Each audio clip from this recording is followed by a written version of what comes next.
மனோஜோட வக்கீல் ரோகிணியோட ஃப்ரெண்டு வித்யாவை கூப்பிட்டு, ஆமாம், இந்த ரோகிணி சொல்கிறது எல்லாமே உண்மைதானா?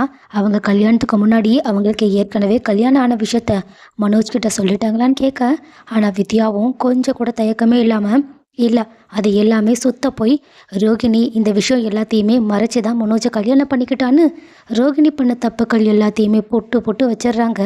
அதுக்கப்புறமா மனோஜோட வக்கீல் இந்த மாதிரி மலேசியா மாமாவா நடிக்க ப்ரௌன் மணி அரேஞ்ச் பண்ண விஷயத்தையுமே எடுத்து சொல்லி, ப்ரௌன் மணியையுமே சாட்சிக்காக கூப்பிட்டு அவங்க ரோகிணிக்காக என்ன விஷயத்த பண்ணீங்கன்னு கேட்க, ப்ரௌன் மணியுமே நான் தான் ரோகிணி பாப்பாவுக்காக அவங்களோட மலேசியா மாமா மாதிரி நடித்த ரோகிணி பாப்பா சொல்லி தான் இதை பண்ணேன்னு சொல்லிடுறாங்க.